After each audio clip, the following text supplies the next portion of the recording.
I'm gonna put some cake in your eye. Written by Rovnik Treetops. I'm gonna put some cake in your eye. You and Pinky have been going out for a few years.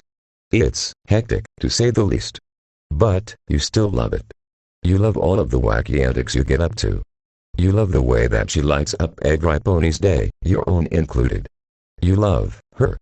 And through it all, the two of you have never had a real fight. Is it because you do everything in your power to avoid upsetting her? Is it because she just doesn't get upset easily? Perhaps it's a bit of both. Regardless, you now realize that it's a blessing you've been taking for granted, because today, you broke a pinky promise. All at once, your eyes go wide. In an instant, your perfectly calm breathing becomes ragged and frantic. Your heartbeat speeds up, and a cold sweat drips down your forehead. You shoot to your feet as a feeling of intense dread overtakes you. For a moment, you don't even know why this is happening. You scan the environment looking for something, anything, that might be out of place. However, everything seems fine. You try to dig through your own memories. Is there something you forgot to do? What is you so extremely terrified without even knowing what it is? Is it your instinct kicking in or, oh no? You quickly jog into your dining room, your attention fixed squarely on the calendar. Sure enough, as the clock struck midnight, the month changed. The day is now December 1st. St. You clutch at your chest as it begins to tighten. With your free hand, you grab onto the wall to keep yourself steady, and it's taking everything in your power to hold in your dinner. November has ended, and with it, so too's your chance to keep your promise. Your pinky promise. On shaky legs, you carry yourself to the nearby dining room table and take a seat, resting your head in your hands as you do so. You close your eyes tight as your nerves continue to set off every red flag in your body. You want nothing more than for all of this to mean nothing, but you know your marathon well. When the clock struck midnight, Pinky felt it. She knows. And she's coming for you. With a deep sigh, you sit perfectly still as you await the oncoming storm. This isn't going to be pretty. There is a slamming sound on your front door. Seems you didn't have to wait long. Another slam. You wince as you await the inevitable. A third slam. Well, here it comes, an innie. Are you gonna open the door? I can see you through the window. Oh. Right. You, kind of just assumed she was going to break it down. You rush over to the door and quickly open it, stepping to the side to let your beloved pink bundle of energy into your home. While this probably isn't the time, you can't help but think about how cute her little blue scarf and hat are. After all, it is super cold outside. As you're thinking that, she turns to look at you with a snarl in her face. All right, mister. I'm on to you. Before that, can I take your hat and scarf? Oh. Thank you. Pinky tilts her head back and smiles as you remove her winter gear. Even when you're getting chewed out, she's still Pinkie Pie. You tape them off of her and hang them both on the small coat rack you have hanging from the wall next to the door. You let out a deep breath. Well, would you care to take a seat? Pinky narrows her eyes at you. Sure, but only so we can discuss the pinky promise you broke. You fearfully raise your hands in front of your face. I swear I have an explanation. Just please hear me out. You'd better.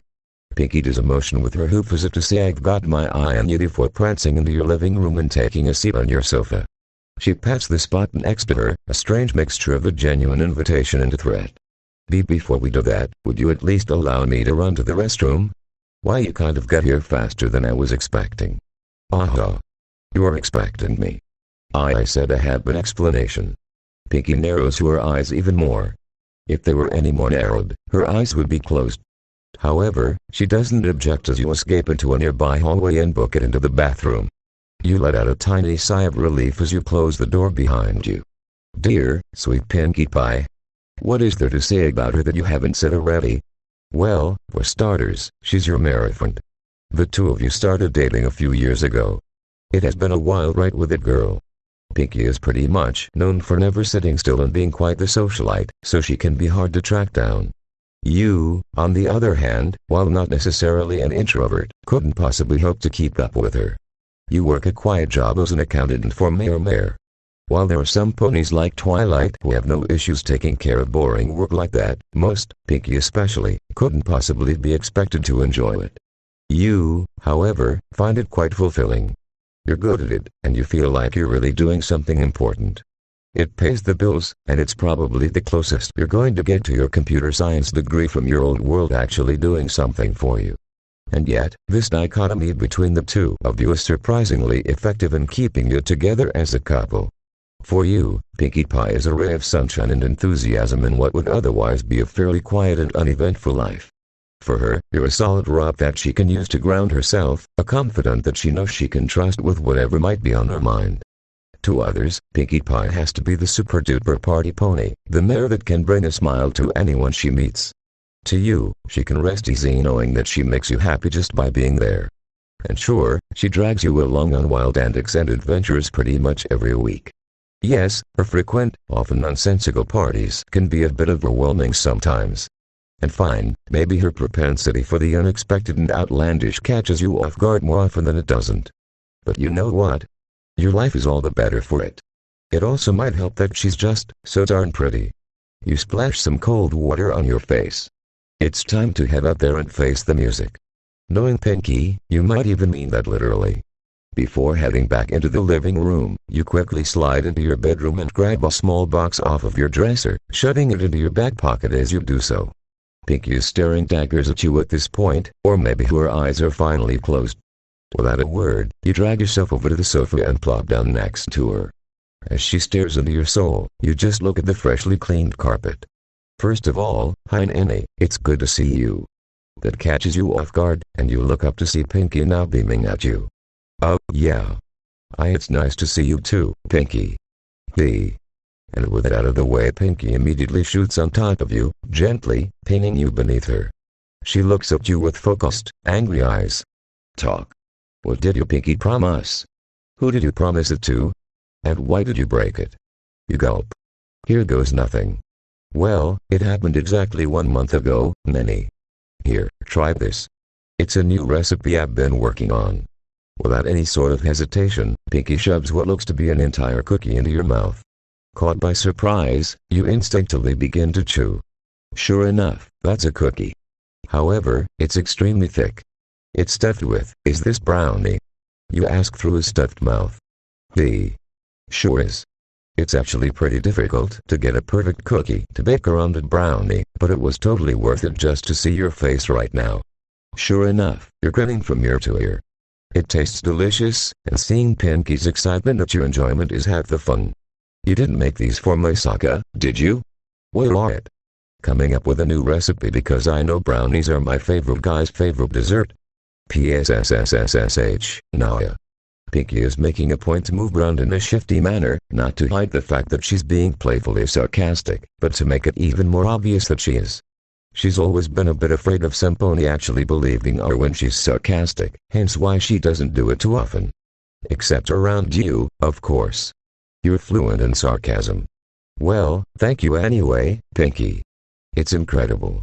Pinkie gives you a massive grin before leaping into the air and gasping as she looks past you. That colt is in desperate need of a balloon animal. Without another word, Pinkie darts off towards a small colt nearby.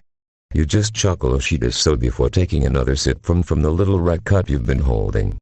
However, your attention is quickly pulled to your side, as you sense Semponi walking up from behind you.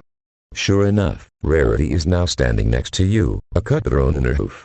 She doesn't look at you, as her attention is instead directed towards Pinkie. She seems happy. Well, she is in her element. HM. True, she does get quite excitable at these parties of hers. But that's not what I'm talking about. Oh. You glance down at Rarity, who finally looks up at you and gives you a knowing look. Darling, what do you think makes Pinkie Pie happier than anything else in the world? I'm gonna take a guess and say that you don't want me to answer with party zoo. Look at Enon, able to read the room, she says sarcastically. You think for a moment. There are a lot of things that make Pinkie happy. We've got parties, her sisters, Gummy, Sugar Cube Corner, sweets in general, other ponies, a good game, a good book, talking about silly things, talking about non-silly things, laughter, her friends to be, because there is no such thing as an enemy in her world, Equestria, not Equestria, it's you, Enon. Rarity gives you the answer before you can produce one yourself. Apparently you spent too long thinking of what to say. Me. She loves you. Deeply. Well, you feel yourself beginning to blush as you rub your left arm with your right, a nervous habit. I should hope so. I love her too. We've been going out for quite a while, and she makes me happy, too. But do you understand the depth of that love? I'm sorry. Rarity chuckles and looks back to Pinky, who has just finished making a balloon chimera for the young colt that seems very confused at what he's looking at. I've known her for much longer than you, darling. Pinky is a lot more complicated than she looks, something I'm sure you're well aware of by now. Despite that, her joy is as genuine as it is contagious. I've seen her get ecstatic over the simplest things, and I've seen her celebrate some of Equestria's grandest victories. And yet, I've never seen her as happy as she is when she is with you. Wait, really? Rarity nods. Really? The two of you have something special. Anonymous, if I were you, I'd let her know that. I try to. Do you? What? You look back down at Rarity, who stares at you with a cocky grin. You two have been dating for, what, 4 years now? When are you going to step things up? You feel your cheeks begin to redden once more. Of course, this is what Rarity wanted to talk about. She lives for this kind of discussion. And now hold on. I'd say she deserves it, don't you? To be made the happiest mare in the world? I don't think that's any of your. Come now, darling, who do you think you're talking to? You know I'm right. You stare at Rarity, and she has the biggest, most confident smirk you've ever seen on her face. Yeah, she is right. Pinkie Pie is an excitable, confident mare. She never looks back, and she takes major life changes in stride. Nothing can slow her down. The same is not true for you. You've always been a bit of an anxious mess. Yes, Pinkie has helped with that quite a bit, but self-doubt isn't easy to overcome. And the fact of the matter is, when it comes to your relationship with your beloved party pony, you've been dragging your feet quite a bit. Well. Yeah. You're right. Good. I'm glad we're on the same page. Now, having established that, when do you plan to do it? I don't know. The longer you wait, the angrier you're going to make Rarity. Great, she's speaking in the third person now. Wonderful. So why don't we make a plan, right here, right now? You think to yourself for a moment. You don't want Rarity getting involved in this. You have to say something to get her off your back while also buying yourself some time. What to say? What to say? Give me until the end of this month. Oh. I'll ask her before the end of the month. I promise. Rarity glares at you for a second before her mouth contorts into a straight-up ominous smile. Pinkie, promise. What? I said. Pinkie. Promise. You look Rarity dead in the eyes. You both understand the gravity of a Pinkie promise. You feel yourself beginning to hesitate, but to break eye contact now would mean certain doom. With a deep breath, you go through the familiar motions. Cross my heart, hope to fly, stick a cupcake in my eye. Good. I look forward to seeing your results. With a satisfied nod, Rarity trots away to elsewhere in the party, leaving your poor, sweaty form all alone once more. Wait, so, you broke a Pinkie promise you made to Rarity because you didn't ask me something before the end of the month? Yeah. Pinkie's face is suddenly filled with anger. It's an emotion Pinkie doesn't show frequently, and it's one she's never shown to you. In the years that the two of you have been dating, not once have you had a fight. Why would you have? There hasn't been anything to fight over. And yet, as she glares at you with an almost literal fire in the eyes, you feel as though you could just shrivel up and die. Why? Nanny, we've discussed this. You know you can tell me anything. There is nothing you could tell me that I would judge you for. Well, except maybe breaking a Pinkie promise. I'm sorry. I know you are. Pinkie suddenly throws her arms around you in a bear hug, squeezing you tightly as she lies on your chest. Your eyes widen at the sudden, unexpected display of affection. Pinkie. When she speaks up, her voice is muffled due to her face being buried in your chest. And I know you didn't want to break that promise. That's why I want to know what the question is. She picks her head up to look at you, her eyes starting to grow a bit misty. This isn't like you, Nanny. What could scare you so much that you couldn't tell me about it? That you would break a Pinkie promise to not tell me about it?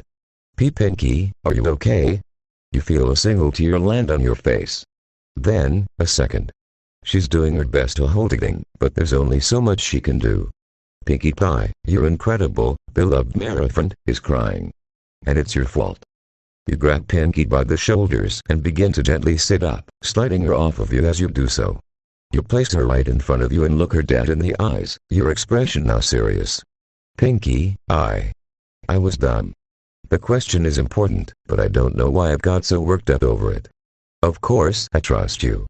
I know better than anyone the kind of pony you are, and I should have known that I would have been better off just asking you as soon as possible. It's better than upsetting you. Like I'm doing now. Nini. Finding your resolve, you stand from the sofa. This isn't quite where you plan to ask this question, but it's do or die right now. Pinky's eyes follow you as you stand, and they fall once more as you take a knee right in front of her.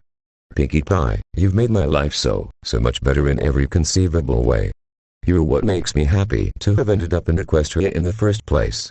You're my favorite reason to get up in the morning, and having to part ways with you is the worst part of every day. You make me the happiest man alive. And I was wondering if you would do me the honor of allowing you to be the happiest man alive, too?